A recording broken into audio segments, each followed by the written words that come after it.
Welcome to the 121st episode of the hot issue. दोस्तों, आज के हॉट इशू में सबसे पहले गिलगित बल्तिस्तान। आप जानते हैं कि गिलगित बल्तिस्तान मुसलसल गंदम के और आटे की जो किल्लत है उससे दो चार है।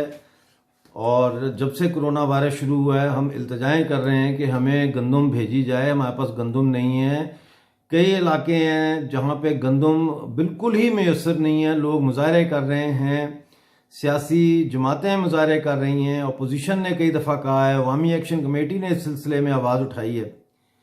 और अब पाकिस्तान ने उसका ये हल निकाला है कि उन्होंने यूक्रेन से इंतहाई सस्ते दामों गंदम जो है वो ख़रीदी है और वो गिलगित बल्तिस्तानों के गोदामों में पहुंच रही है। लेकिन जो फ्लोर मिल मालकान हैं उन्होंने इस गंदम को इंतहाई नाकस करार दे दिया है और ये खाने के काबिल नहीं है। और ये वो गंदम है जिसके अंदर चौकर मिली हुई है जो मवेशियों को खिलाई जाती है यूक्रेन में।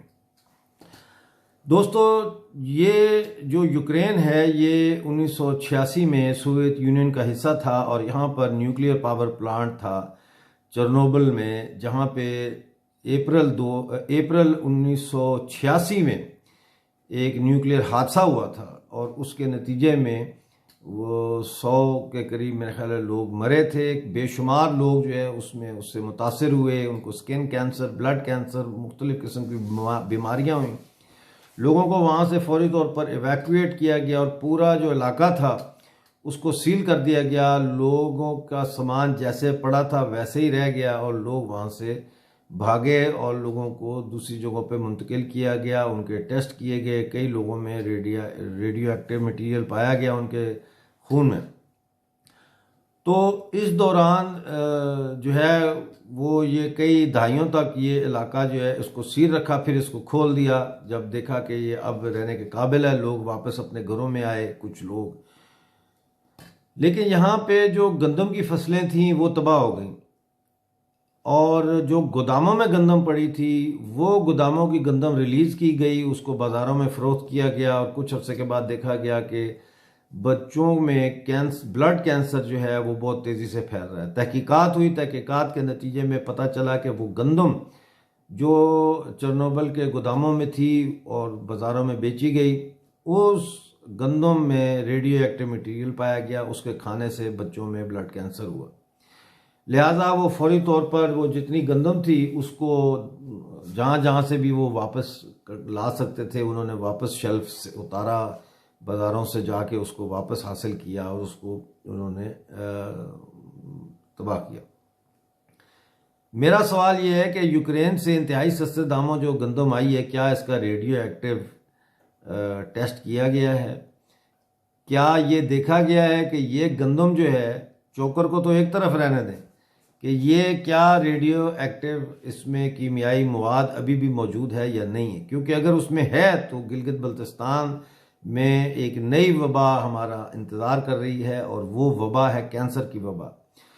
मैं इसको वबा इसलिए कह रहा हूँ कि ये वबा की तरह तेज़ी से फैलेगी और पूरे गिलगित बल्तिस्तान में जहाँ जहाँ पे भी ये गंदम जाएगी वहाँ पे बच्चों में कैंसर से बीमार होने की ख़बरें आना शुरू होंगी। लोगों को स्किन कैंसर होगा और मुख्तलिफ़ किस्म के कैंसर्स लोगों में डेवलप होंगे। तो इसलिए ये बहुत ज़रूरी है कि इसको टेस्ट किया जाए और इसको थर्ड पार्टी से टेस्ट किया जाए। पाकिस्तान की लेबॉर्ट्री पे हमें भरोसा नहीं है, लिहाजा इसको या तो हिंदुस्तान की लेबॉर्ट्री से टेस्ट करवाया जाए या किसी यूरोपीय लेबॉर्ट्री से इसको टेस्ट करवाया जाए कि क्या ये गंदम या चौकर जो भी भेजी है, चलो हम चौकर ही खा लेंगे यार, पेट ही भरना है ना, लेकिन क्या ये हमें मौत के मुंह की तरफ तो नहीं धकेलेगी?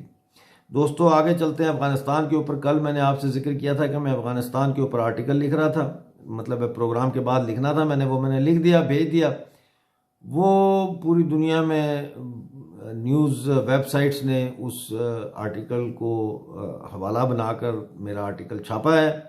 आप डॉक्टर अमजद अयूब मिर्ज़ा स्पेस दे के फिर आगे लिखे दोहा, DOHA पीस टॉक्स, तो आप वो आर्टिकल गूगल पे ढूंढ सकते हैं, पढ़ सकते हैं। मैंने उसमें मेन जो जिस्ट है उसका लुब्बे लबाब वो यही है कि ये पीस नेगोशिएशंस जो हैं ये कामयाब नहीं होंगी, इसलिए कि पाकिस्तान इनको कामयाब होने नहीं देना चाहता और इसीलिए बार बार तालिबान जो है वो उसमें शरिया लॉ इम्पोज करने की शर्त रख रहे हैं। हालांकि पीस टॉक्स का मतलब ये है कि दोनों तरफ से जंग बंद की जाए, यानी मेन तो तालिबान ही हैं, उनकी तरफ से जंग बंद की जाए और एक जमहूरी प्रोसेस जो है उसको पनपने का मौका दिया जाए। कल ईस्टर्न नंगरहार में जो अशरफ गनी हैं अफगान प्रेसिडेंट, उन्होंने तकरीर की अवामी इज्तिमा से और उन्होंने कहा कि भाई देखें, यहाँ पे सिर्फ जमहूरी तरीक़ाकार चल सकता है, इलेक्शन चल सकते हैं, इलेक्शन के ज़रिए जो भी इक़्तिदार में आए बिस्मिल्लाह, लेकिन यहाँ पे इंटरिम गवर्नमेंट जो है वो कायम नहीं हो सकती। यानी तालिबान और जो मौजूदा हुकूमत है ये मिल के कोई एक इंटरिम गवर्नमेंट बनाए, ये नहीं हो सकता। ये यकीनन पाकिस्तान का शोशा होगा, पाकिस्तान ने तालिबान को कहा होगा, क्योंकि पाकिस्तान ये चाहता है कि अफगानिस्तान में एक ऐसी हुकूमत कायम हो जो 100% उनकी ताबेदार हो और पाकिस्तानी फ़ौज और ISI की ताबेदार हो, ताकि मशरक़ जो वस्ती एशिया है, सेंट्रल एशिया, वहाँ तक का जो रास्ता है वो पाकिस्तान के ही कंट्रोल में रहे। पाकिस्तान अफगानिस्तान का दोस्त नहीं है। उसकी मिसाल ये है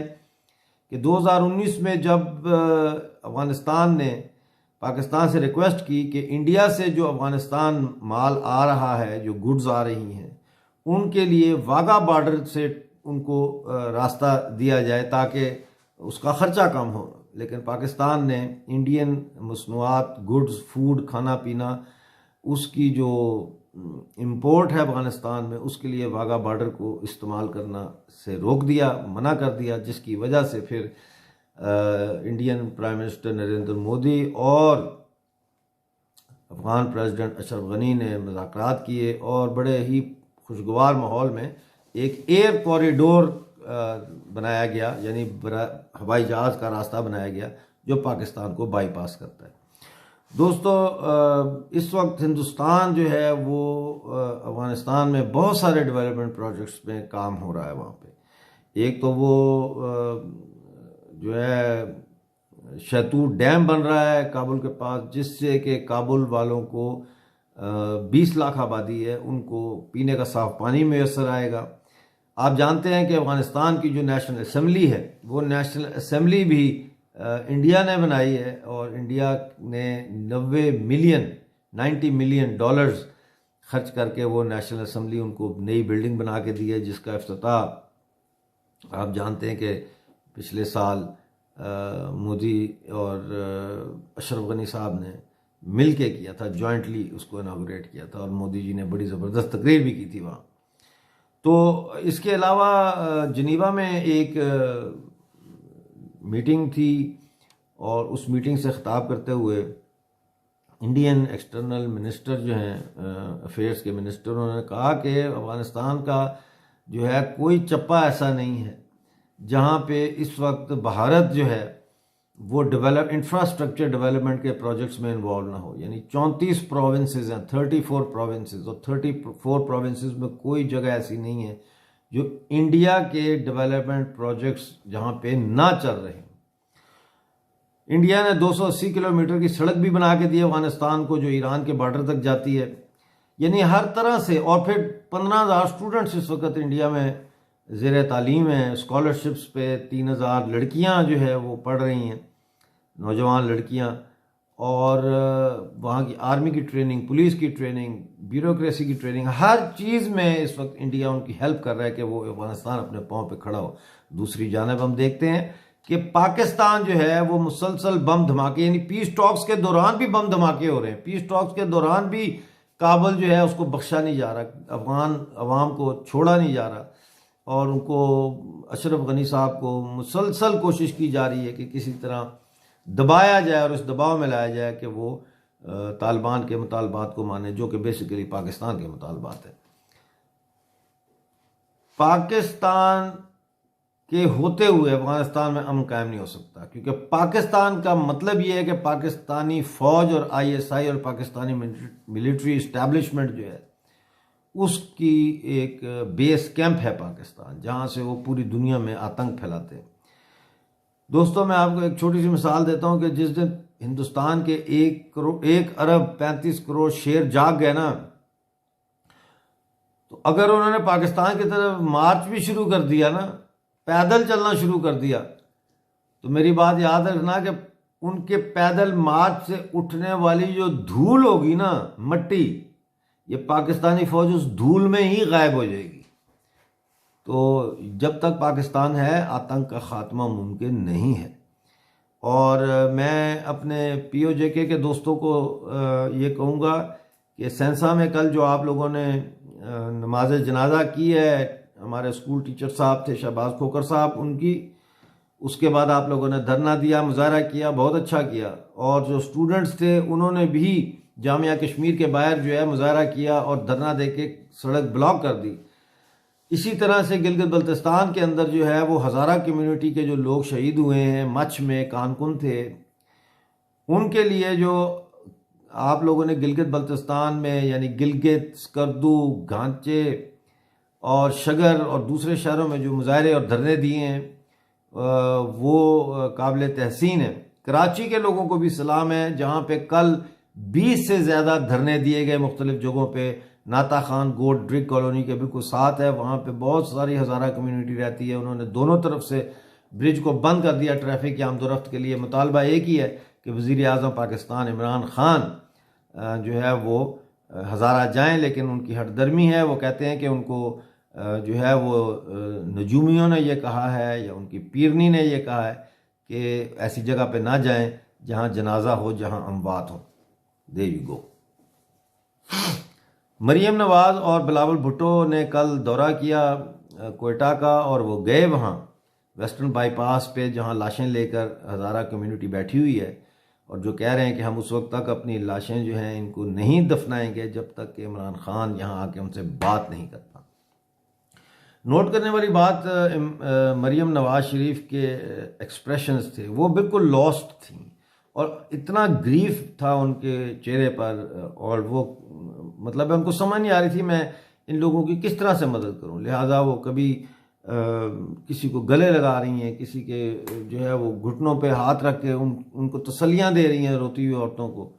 और टोटली वो, जैसे मुझे तो ये लग रहा था जैसे रांझा रांझा कर दे मैं आपे रांझा हुई, जैसे वो हज़ारा हज़ारा करते खुद ही एक हज़ारा औरत बन गई थी उस वक्त। तो बहुत बहुत शुक्रिया। कोई अच्छा काम करे उसकी तारीफ़ करनी चाहिए। मरियम नवाज और Bilawal Bhutto, thank you very much for coming to Hazara, to our loved ones, and showing your and have the courtesy to show your support and give them strength and for your condolences. दोस्तों, साथियों, मैं आखिर में एक दफ़ा फिर आपको याद दिलाता हूँ कि गिलगित बल्तिस्तान में आने वाली चोकरज़दा गंदम का रेडियाई टेस्ट होना चाहिए, वरना गिलगित बल्तिस्तान में हमारे बच्चे जो है उनको कैंसर का और उनको जो है और जो बीमारियां रिलेटेड होती हैं रेडियो एक्टिव मटीरियल से, उनके डेवलप होने का बहुत ख़तरा है। इसलिए मैं ये आपसे अपील करता हूँ। मैं जानता हूँ कि आप भूखे हैं, आपके पास खाने को नहीं है, लेकिन मेरा मशवरा यही है कि उस वक्त तक ये गंदम इस्तेमाल ना की जाए जब तक कि इसके टेस्ट थर्ड पार्टी कंट्री से ना करवाए जाएँ। Thank you very much. आप सबका बहुत बहुत शुक्रिया। अब आपसे मंडे को मुलाकात होगी। प्लीज़ हमें अब 1100 के करीब और सब्सक्राइबर्स चाहिए 15 तारीख तक। मेरा ख्याल है जिस स्पीड से आप लोग मेरी सपोर्ट कर रहे हैं, हम ये 10,000 का मार्क जो है 15 तक इसको क्रॉस कर जाएंगे। लिहाजा प्लीज़ हर रोज़ आधा घंटा 15 मिनट निकालें और दोस्तों को कहें, उनको भेजें वीडियोज़ और उनको कहें कि इसको शेयर करें, क्योंकि ये वाहिद चैनल है जहाँ से वो ख़बरें मिलती हैं जो और किसी चैनल से नहीं मिलती। आप सबका बहुत बहुत शुक्रिया। अपना बहुत सारा ख्याल रखिए।